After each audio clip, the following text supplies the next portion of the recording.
Trains थांबलेल्या आहेत.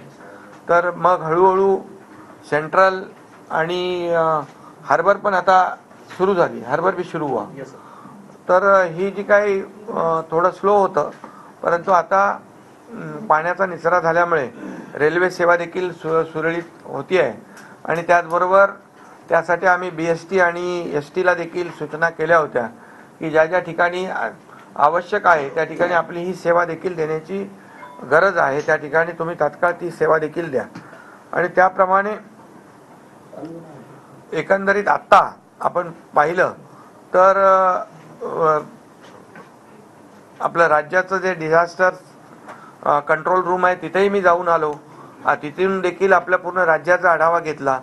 जे कोस्टल डिस्ट्रिक्ट आहेत ते आपले रायगडपासून सिंधुदुर्गापर्यंत तिथे आता ऑरेंज अलर्ट आहे. जळगावमध्ये पण ऑरेंज अलर्ट आहे आणि पालघरमध्ये आहे आणि इतर ठिकाणी पाऊस पडतोय, परंतु तिथे अशी जास्तीचा अतिवृष्टी नाही आहे.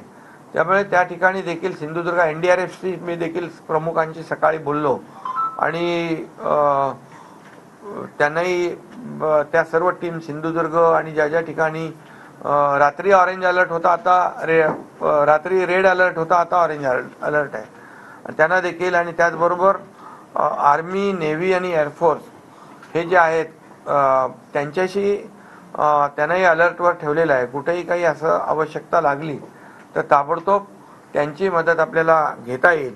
आणि म्हणून आज मुंबईचा जर आढावा घेतला तर मुंबईमध्ये जवळपास 5,000 स्पॉट आयडेंटिफाय केलेत. 5,000 स्पॉट आपण इथून मॉनिटर करू शकतो आणि ते आपण इथून पाहू शकतो. तर ती एक मोठी जमेची बाजू आहे. आता आपले जे काही DMC वरिष्ठ अधिकारी, 2 AMC स्पॉटवर आहेत. आता हे सगळं झाल्यानंतर स्वतः आयुक्त आणि इतरही अधिकारी स्पॉटवरच जातील, जेणेकरून आपल्याला तात्काळ ज्या ठिकाणी आवश्यक जे काही निर्णय घ्यायचे आहेत ते निर्णय आपल्याला घेता येतील.